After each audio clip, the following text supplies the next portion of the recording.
Welcome everybody, thank you for joining us this morning. This is one of our series of events which we're doing this year from Veran Performance, which actually are about getting some detailed knowledge from some of our experts in the actual technology which we deliver. And as you all know, Veran implements large programs for Workday, etc., and also for Oracle and SAP. But today we're going to focus on Workday, and I'm delighted this morning to be joined by Aly Seyfried, who is one of the most experienced Workday consultants and program directors in the country, actually. And I've been fortunate enough to work with her for a number of years now. What I really wanted to do was pose a series of questions which I've got for Workday and how to get the best out of Workday, and also take any questions. So to kick off, I actually really wanted to understand, Aly. Firstly, I'd like you to introduce yourself, of course, but the first question I'd like to ask you is actually why people pick Workday at all for their HR and finance transformation. What's the reason for it to be so successful? Oh, hi, Tom. Hi, everybody. So I'm Aly Seyfried. Yeah, I've been in and around the Workday ecosystem for about 11 years now, which is quite frightening. My first one was with Visa Europe all those years ago, and one of the early European adopters, actually. I think to answer that question, there's probably lots of different reasons, but I think the main one is that it's a good product. I think it's a sound product. It has come from a company who were originally kind of experts in HR with the PeopleSoft product. They did build it originally with both HR and finance modules fully functioning from the very beginning, but I think the HR side of it really appealed to people. It's user-friendly, it looks good, they're very good at selling it as well in that good American sales fashion. But I think as a product, it's excellent, which is, I think, the main reason people end up buying it. Yeah, I think what's also true is that out of the three main HR softwares, it's the one which has actually been born in the cloud. So it was designed upwards in the cloud after the cloud was created. And I think you're going to tell us a bit about the difference that brings as we talk. I mean, the other products have caught up and rebuilt themselves in the cloud, but for a whole while, that ability of actually building afresh for the new technology of working in the cloud, actually, I think creates a product which, at that time was actually fairly revolutionary and quite different from the others. Definitely. I also think they designed it from the very beginning with mobile devices in mind. So they always go on. Anyone that's seen any of their intellectual property is the power of one is their strap line, one of their strap lines. Mm-hmm. And the concept is that the product is designed to be usable anywhere, really. That's the idea. So yeah. They designed and very quickly moved when HTML5 came out, they quickly moved to the whole of the suite being available basically through mobile where appropriate. You wouldn't necessarily want people doing performance reviews on the bus, but it is designed specifically for the mobile usage for people. Yeah, and I think that's very important. The power of one has been their strapline from the start. I mean, I do actually think that the other technologies have very similar capabilities now, but I think that power of one is still very important, and that mobile being the same as online. So that's the reasons why people pick Workday. But these HR programs, and I imagine Workday programs, Aly, are still notoriously difficult to get right. So could you tell us a bit about the specific and general challenges of implementing Workday for HR and finance? So I think with all ERP systems, it's old school way of talking about the more cloud-based SaaS systems now. There's a kind of period of learning and understanding specific to whichever the product is that you're buying and you're going to implement. And I think one of the big challenges for customers is they see the sales pitch, they maybe see 2 or 3 different systems, they select the one they like, which very frequently is Workday, and then they go through a whole series of negotiations. They're signing up to a statement of work for either Workday themselves or one of their trusted implementation partners to deliver the deployment of that product for them.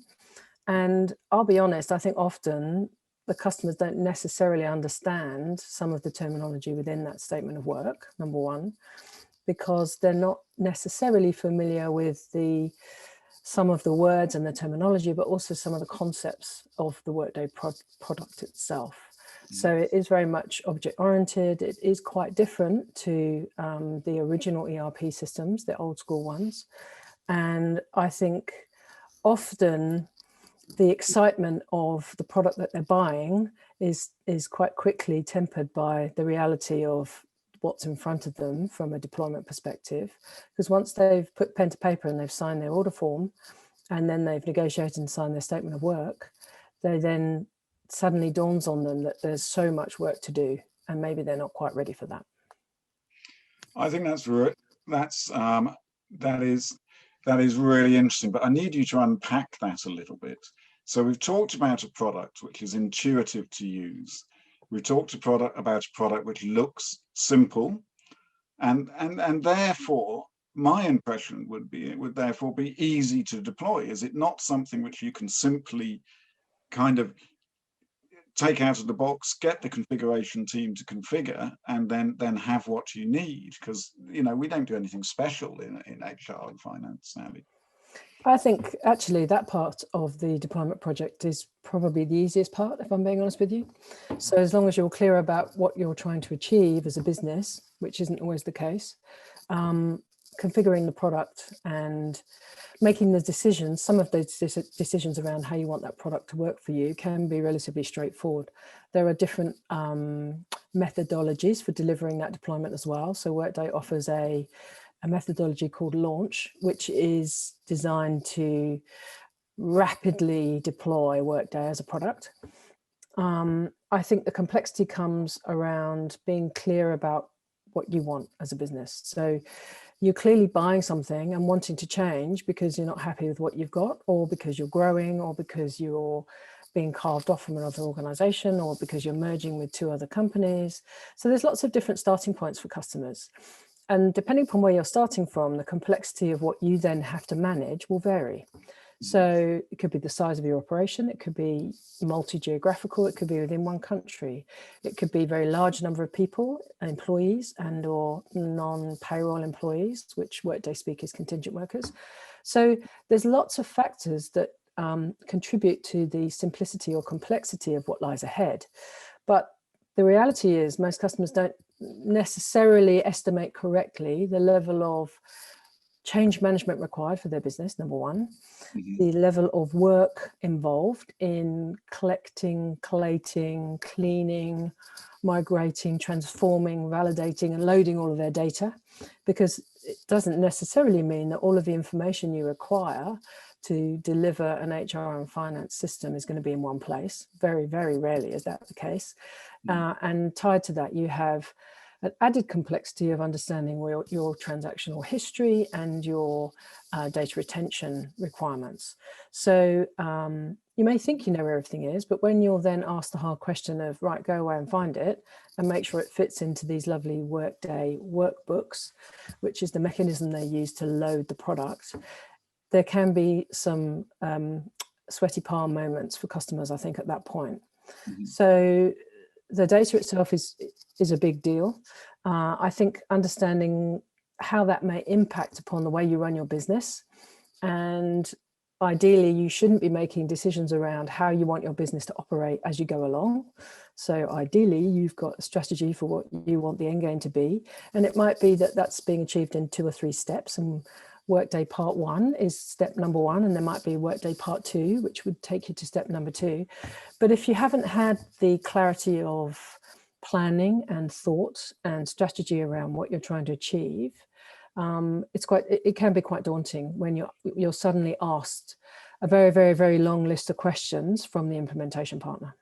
I see. So that to interpret that in my words, I think you're describing 2 things. One is that actually there's some key decisions which need to be taken to make the tool work in the way, and they're not presumably purely technical decisions, they are actually business decisions. They're largely business decisions, yeah.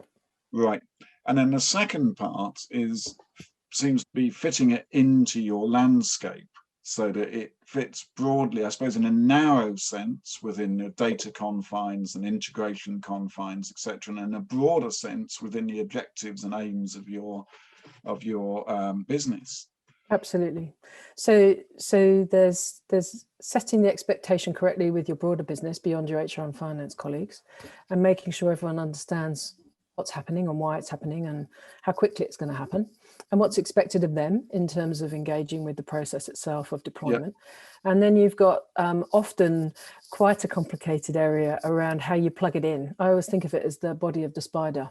And you're removing one, which may, or one that might be in several pieces, and you're putting in a brand new shiny spider body called Workday. You have to make sure that everything connects into that correctly. And it may be that you wish to, and quite often this is the case, when you start to review that application architecture and how all those things connect and talk to Workday, you may discover that actually you want to change some of those things as well. Mm-hmm. And I haven't even talked about payroll. Because the worst thing you can do is replace your HR system and then suddenly everyone gets paid incorrectly. Ooh, that's a big no-no. So there are a couple of key integrations that really can become quite large and intimidating, and have quite a lot of activities and requirements in their own right that you need to assess and understand and plan for. So identity management is another key one. Payroll is a big one. It may be to do with suppliers or customers in terms of your finance engagements in and out. So often there are quite a lot of third-party organizations that are supporting your HR and finance operations as well. So you mustn't underestimate how long it may take to negotiate with those guys, how they're going to support and work with you. There's an awful lot of planning that's required. And if you haven't had the thinking time around what that means and haven't maybe started some of those conversations, it can be quite daunting when you then launch into that Workday deployment. So, Ali, just not to put too fine a point on it, you don't do the configuration and you don't lead the team configuration. So is that the stuff you do? Is it the thinking about the broader lands, being kind of supporting a client and being a kind of super client so that they know about all these links and have got them off pat? Is that what you do? Ideally, given the opportunity. So we always say that the best client is the client that hasn't picked the product or has picked the product but hasn't told the vendor, because we get the opportunity to sit with them and understand what's driving the change in the first place. What are the really key outcomes that they wish to achieve with making this change, this transformation, because often it's very transformational, what they're aiming to achieve. Who are the key players in this? So which members of their business C-suite are involved and are engaged, and have they signed up to it? Do they even know it's happening? How much budget have they put to one side? Because often that can be a bit of a shock. They budget for the product, but they don't necessarily budget for the activities and the work to deliver that product. Because I think for me, there's a kind of a rough estimate on effort. And I would say that the Workday implementation team probably do 30% of the effort of what's actually happening in a deployment project. Yeah. Roughly. So most customers are quite shocked by that when you kind of explain how it's going to happen, what's going to happen in terms of that actual deployment plan. They may have been thinking it would be 50-50. A lot of them are under the impression that the implementation partner is doing most of the things. And it's a bit of a shock when they realize that there's an awful lot of activities that they're going to have to own and manage and look after themselves. So yes, ideally we get to help them size the prize, be clear about what they're trying to achieve, help them plan it and plan it again, look for where there may be peculiarities or complexities about their business and the way they run their business that will need to be factored into that configuration of the product. Talk them through the data landscape, talk them through the integration landscape, not be afraid to challenge, because we don't have any interest in the business itself. We're there to offer a service to try and make this journey as simple and as high quality as possible. So we offer that real expert, trusted advisory type role, and we're there to help. Fundamentally, we're there to help. I see. So you're bringing your 12 years experience at an early stage in the program, so that then any client can understand how to do all the things outside of and out with the actual technology implementation and the switching on of the system.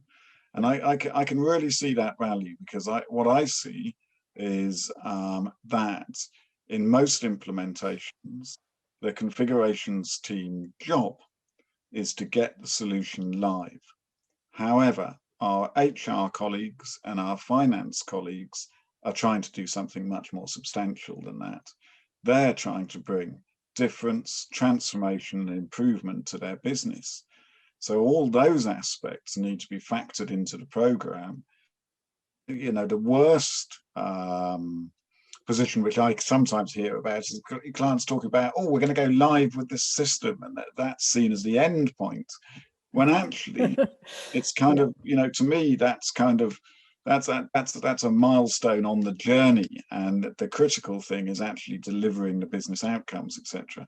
Yeah. So you're doing that. So, but presumably to do that well, you need to be in there at an early stage to help with the planning exercise of the project and program. So how do you do that? So how do you start a journey? When ideally would you be starting that journey if you were, you know, if you were a client? What would you be doing?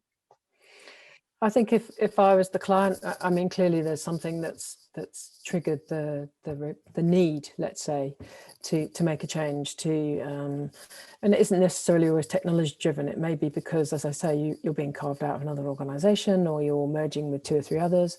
So it could be that you're basically have external influences that are driving you into some form of transformation. So it may not be proactively a choice. I think the key is to have that thinking time, that clarity of thought, and to really plan that roadmap of what you're trying to achieve in terms of your service delivery model, your operational model in the future, and whether that's a 1, 2, or 3-step change, to be quite critical and hard in terms of the way you look at your business today, and be clear about what you think is good, and be clear about what you think could be improved. For example, self-service. Do you actually utilize a product at the moment where people are self-sufficient in certain aspects of that HR and finance service delivery? And is that where you want to go? You know, key questions. How do you manage your open vacancies? Do you care? Do you keep track of how often a particular type of job has become vacant? Do you have metrics and KPIs in place? Are you clear about the volumes of your transactions that are happening, and how your benchmarks against maybe some of your competitors or your peers? So it's not just about the system. The system is really an enabler to driving a really good business change to make your business more efficient. Yes. So yes, because the system is passive effectively. It sits there, and you can enable a large amount of self-service or a smaller amount of self-service as one example of the things you're talking about. But depending on what level, because that radically changes the organization which you need to deploy, and presumably the services which HR and finance are going to deliver. Correct. And it's not, you know, although the system is passive, its impact is not passive. That what if one, for example, goes, oh, I want to be maximum self-service, that actually means significant organizational change and significant preparation to allow the business. It could also possibly drive significant benefits as well, but actually the planning of that seems to, now I'm kind of getting to the grips with why you're talking about 70% being outside the system, because I can see immediately that is something which would take an awful lot of thought and planning as to which level. And then that the decision as to what level of self-service actually is intrinsically linked to your service you want to provide in the future and what that organization looks like. Exactly. And I think it sometimes it's not a black and white choice. So it's not, we want to be fully self-service enabled. Sometimes certain businesses, that would be deemed possibly as a value minus rather than a value add for certain groups of people within the business. So where you have a very high-end, high high value specialist group of individuals delivering something to a customer base or a product, then do you really want to distract them with a whole bunch of self-service stuff? So it isn't necessarily one size fits all in your mechanisms around how you deploy both your mobile capability and your self-service capability. But you have to think about that, and you have to recognize where there are those lights and shades in your end game, because it isn't necessarily straightforward. And it may be that you wish to deliver something that there might be tricky groups of people within your organization. It could be geographically, it could be within a vertical function, for example. And you may make a choice that you will design the product to be available for self-service for certain key activities, but you're not going to force those groups of people into doing that themselves. So you will carry on with the push service from an HR or finance perspective, but the product's there. So what then it becomes is a pull. So then it's up to the individuals when they suddenly go, well, I can do this myself. Why am I sending an email to finance or HR to do something for me when I could actually spend the exact same amount of time just putting it straight into Workday? So there's a kind of, there's a storyboard that goes with this as well from a change management perspective. And it does require analysis at the beginning to hopefully get that storyboard pitched correctly, because then the results and the value that you add is deemed, I think, to be of a much higher quality, because the business understand why you're doing it, number one, because you're talking to them, but they can also see the benefits of why variation would work for them at the senior level. Those are the guys and ladies that you need to convince. Once you get past that hurdle of understanding and clarity, then often you see tremendous uptake of self-service, because people go, oh, okay, I get it. It makes perfect sense to me now. Now I can see why I'm doing this. Yes, so this is kind of, we talk a lot, and we're asked a lot actually to work with clients about mapping their end-to-end processes. And it strikes me that this is what you're talking about. You're talking about the process right from the very start, with all the off Workday exercise, the off Workday activities which any business needs to do, also mapped in, so that then you can get the right variations in the Workday part, which is the block in the middle, I guess, so that it works well with the business. I mean, it's a big task doing those end-to-end processes, right? It is, because it tends to involve, obviously, quite large chunks of the business. So, if you look at the finance space, you're looking at order to cash. Well, that goes from the sales guys right the way through, okay? And same with, if you're looking at some of the HR processes, something like onboarding a new employee, heavy involvement with normally your technology services, internal technology services. Quite often, a lot of third parties are involved in that process. You're distributing physical equipment. You're being clear about service access management and control. So you have high engagement with your risk and compliance team. So if you've had some of those discussions before you pick a product, and ideally, but B, if you've picked your product because you think it's the right one, they can then see that working in those demos or in the sales pitch. Then you're kind of slaying some of the dragons before you then commence that deployment project. But if you go down a funnel of it's an HR or a finance, or it's a joint HR and finance activity, and you don't bring in the right members of your broader business to that selection and value discussion, then often you're creating a bit of a funnel for the pain, because then it comes to hit you later when you actually then start to engage them.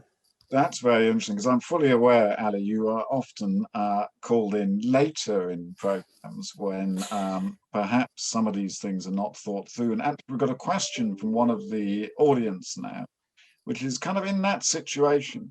What do you see as the biggest gaps in expectations between clients and their systems integrators, so their Workday partners? So what sort of gaps do you see when you come in later and all that preparation has not been done? I think what happens is that the implementation partners have a very, what's the right term, rigorous approach, because they are delivering a service too. So they arrive, they have very clear objectives that they're wishing to deliver, and it tends to be by Workday module. When you commence working with them, they will set up a series of workshops, remote or otherwise, especially these days. They will give you a little bit of a brief in advance, but you won't necessarily understand the real detailed content of what's going to be covered. And when you hopefully you pick the right people to attend that session, so you've got the right level of business guys there, whether that be doers, whether that be kind of operational decision makers, or whether that's senior management, and depending upon which area you're discussing, it might be some, all, or a select few of those. And what you see happening is the Workday implementation partners will ask a series of questions. And if the business aren't ready, and if you haven't got the right mixture of business people in the room, then you get quite a lot of looking around the room, virtually or otherwise, and people go, oh, I don't know, oh, I'm not sure. Okay, well, we'll just add that to the car park, in brackets, homework. They call it homework often, these guys. Right. But the point is, they say, well, you need to go away and find that out and tell us the answer tomorrow or in 2 days' time. So for certain key business processes that are aiming to be configured, that can be incredibly complicated. I'll go back to the onboarding. That normally involves 4 or 5 different groups of business users, not just HR and finance. So if they're not in the room when those questions are being asked, first of all, you have to explain it to them. Then you have to work with them to work out what the right answer is in terms of, well, what's the order of events? How are we going to engage with, delivering laptops to everyone's door? And how do we cope with that in China? Can they access anything in China? What are we allowed to do? So I think the gaps are often between the expectation of the implementation partner in terms of the people in the virtual room being ready to answer the questions, and the people in the room going, crikey, I don't know the answer to that. Am I the right person to make that decision? I should have my boss here. I'm not empowered to make that kind of decision to that kind of question. So preparation is king. Preparation is king for these things. I've heard this a lot, where I talked to the systems integrator, and the systems integrator, because they have a job to do, which is configure the solution, have an insatiable demand for decisions, agreements, fact, is it going to be this way? Is it going to be that way? And it's insatiable. And what I hear from the client is, we don't have enough time to think through the implications of this. And what I hear from the SIs and the team there is words like, oh, the client's not deciding stuff quickly enough. They're not making decisions quickly. They're not decisive enough. And this frustration obviously it leads to delays and then build up in costs, and actually a breakdown in that relationship, where we've got the builders who are sitting there going, tell me whether you want it to look like this or look like that. And the client who's going, oh my goodness, I need to think about this in a more holistic manner. Yep. And then it's all kind of, it's all leading to significant delays and frustration between those teams. I think some of the other gaps that are very common are because of the statement of work. So because of the terminology that's used in Workday Statement of Works, they use the concept of plans. So let's just use absence as an example. So absence plans, in your statement of work, they'll say, we will deliver 10, let's say. We will deliver 10 absence plans. And most companies go, okay, well, that's probably, right, that's probably okay. Maybe there'll be a few that we'll need to do. And then depending upon the business and how you operate, you might end up needing to configure 70 absence plans. 70 absence plans is not an insignificant amount of work. So there can be a bit of a dawning realization that actually the implementation partners go, well, we're only on the hook for this much, guys. Give us your 7 most complicated ones and we'll do those. But you need to be picking up the balance of this stuff. So then you start hitting things like, well, we haven't got the resource to do it, number one. Workday, Workday implementation partner, can you do it for us? Well, we can, but there's your first change request or change order. And so two things can happen. One, you can identify areas of scope that weren't in the statement of work at all because you didn't realize you needed them. Yeah. which immediately, it might even be as much as a whole module, for example, which is a bit scary, but sometimes time tracking is missed. And customers only realize they require it when they start to run through some of their, either their finance and their HR processes. So that's a big deal, that's a big gap. Or it's around the level of work required or the level of configuration needed to actually make that module work for you and your business. Because when you read that statement of work, you thought that would probably be okay, but you didn't necessarily understand some of those constructs well enough. So you signed up to something without really getting the full implication of what you've signed up to. Right. So so the big gap is that expectation of you're being told, or you're being asked to define how complex your business is, so that then the builders can build it. But you've got to know how complex it is to be able to make that answer. And sometimes it's not apparent as to the complexity.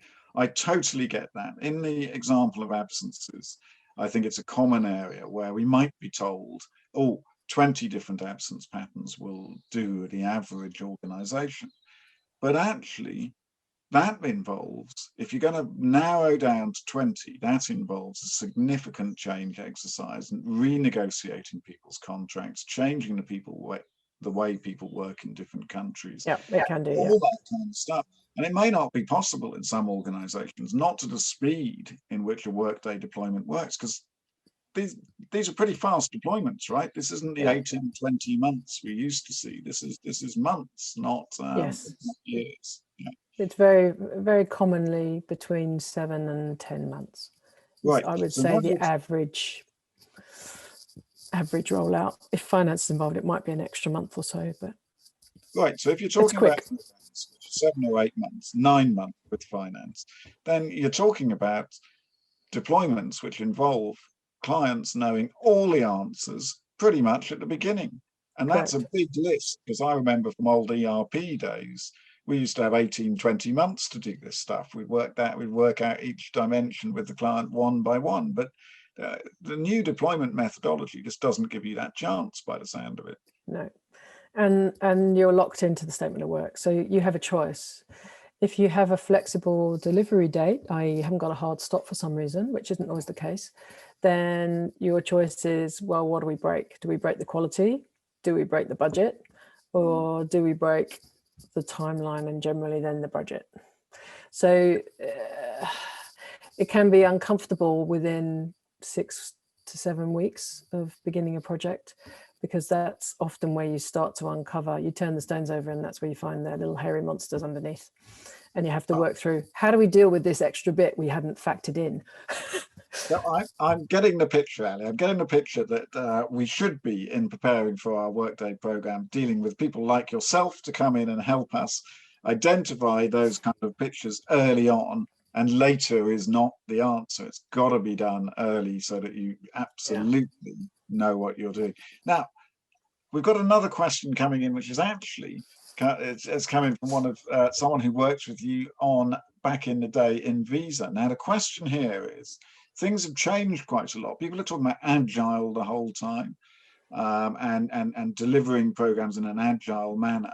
How has this changed the way things work since only a few years ago, when you were doing those big deployments, I guess largely pre-agile? So how do you use agile in these kind of programs? I think the nature of prototyping, and which is the concept that Workday uses. So the approach to the deployment is that you very quickly, this is the other thing that people don't necessarily realize, very quickly, within a few weeks, you're asked to start collecting and providing a subset of data about your business, because they will build a Workday tenant.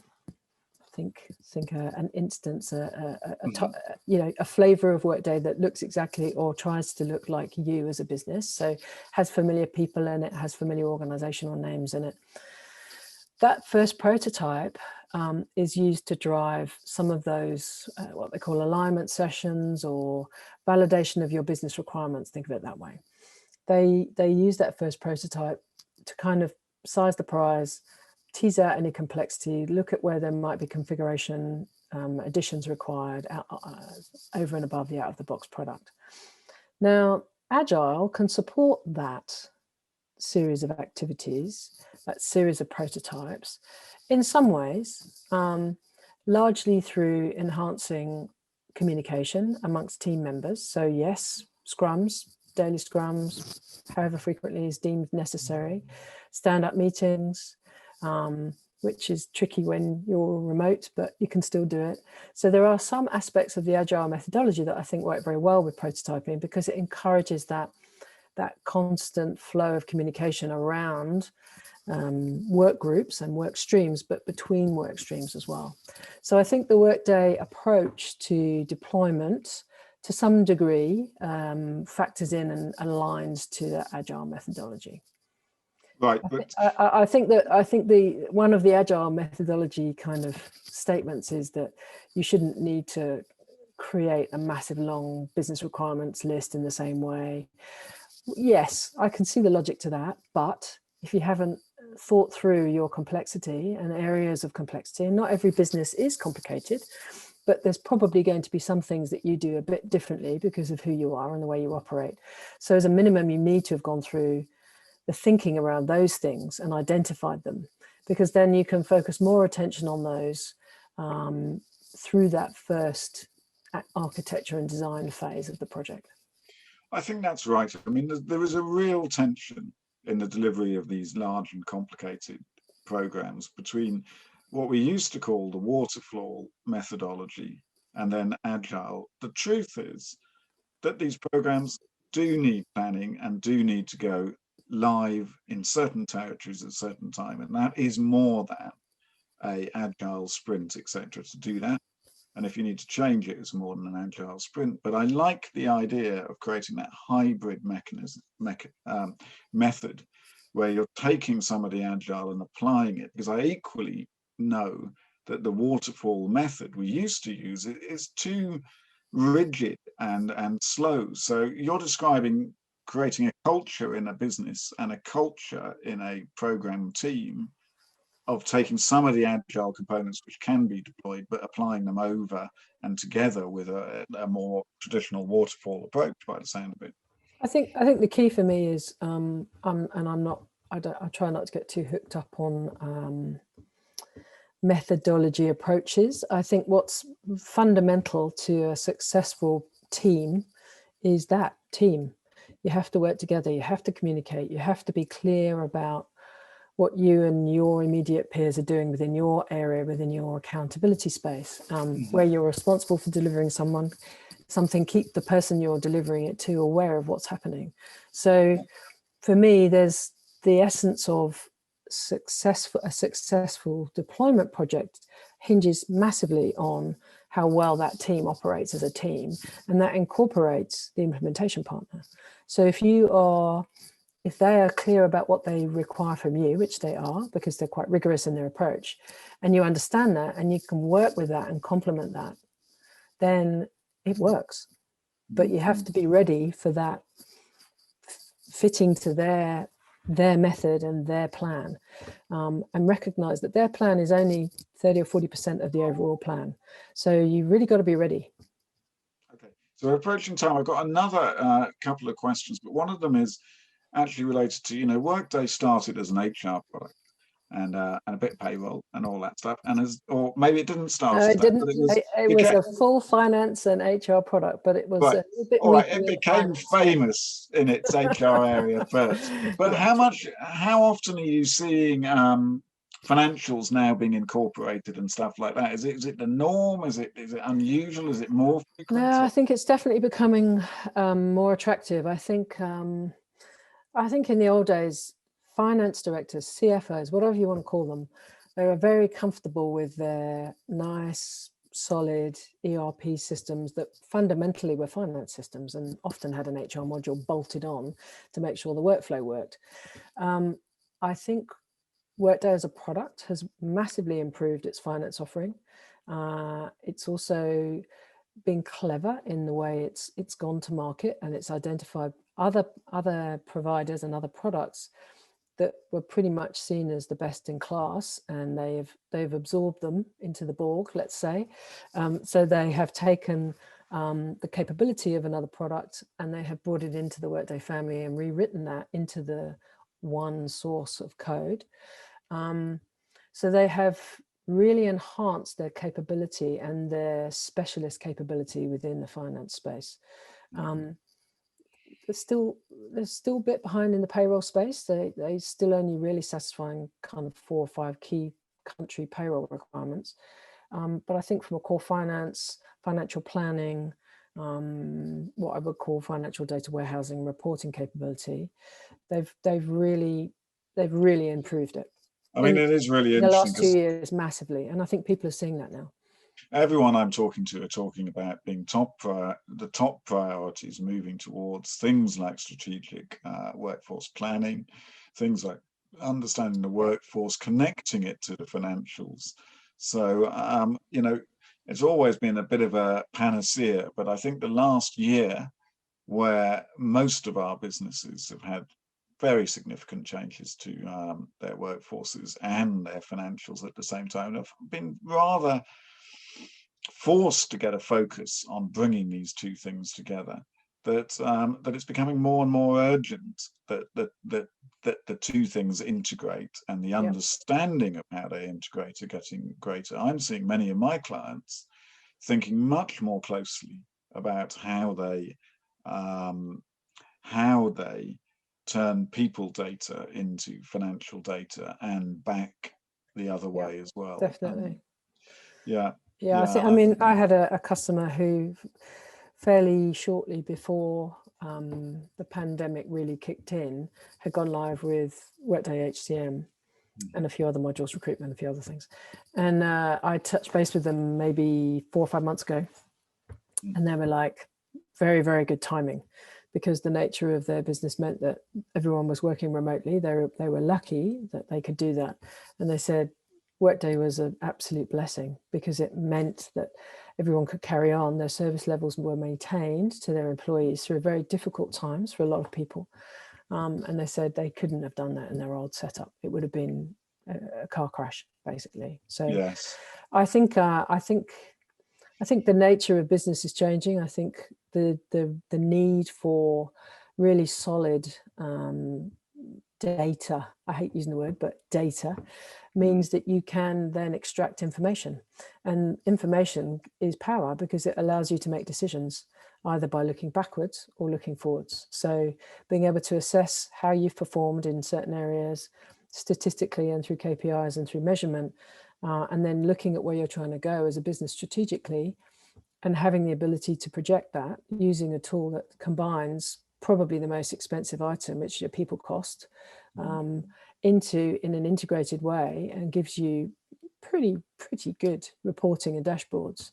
It's people see it and they go, I can see the value in it. They understand it. And then the second trend I'm seeing this year is everything in the cloud. It's got to be in the cloud.